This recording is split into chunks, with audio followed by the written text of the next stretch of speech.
दिनै गलाघाट जिल्ला दुलाराय बर' फरायसा आफादा नैबे जोंनि गलाघाट जिल्ला एबसुनि हेडक्वार्टार तिलिसालाव जोंनि गलाघाट जिल्लानि फिसाजो लभलिना बरागहायनि थाखाय जों दिनै बाहाय आलारि बाथि सावनानै आर'ज गाबदों।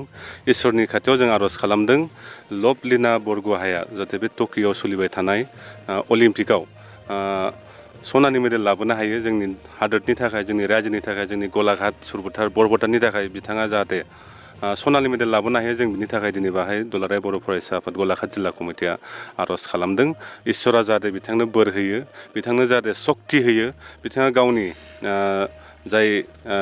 जायजों गेलेगोन बेखौ जाहाथे आरामसे बिथाङा फेजेननो हायो। बिनि थाखाय जों इसोरनि खाथियाव दिनै बाहाय आर'ज गाबदों। लभलिना बरगहाया जोंनि गलाघाट जिल्लानिनो, जोंनि सुरबुथार समस्तिनि, जोंनि अफिसनिफ्राय, जोंनि हेडक्वार्टार एबसुनि अफिसनिफ्राय बिथांनि न'आ बारा गोजान नङा, 8-10 किल'मिटारल' जायो। जोंनि उसुं सेरनिनो फिसाजो, बेनिखायनो जों बिराद गावखौनो बिराद फुरथि मोन्दों, जों बिराद रंजादों, गावनि गोसोखौ बिराद मोजां मोनो। जोंनि जायगानि, जोंनि जिल्लानि सासे फिसाजोआ टकिअ' बायदि जोंनि वर्ल्डनि सबनिफ्राय देरसिन कम्पिटिसन अलिम्पिक खेलायाव गेलेहैनो हानानै दा सेमि फाइनालाव सहैबाय आरो सेमि फाइनालावबो जाहाथे मोजाङैनो देरहानो हायो।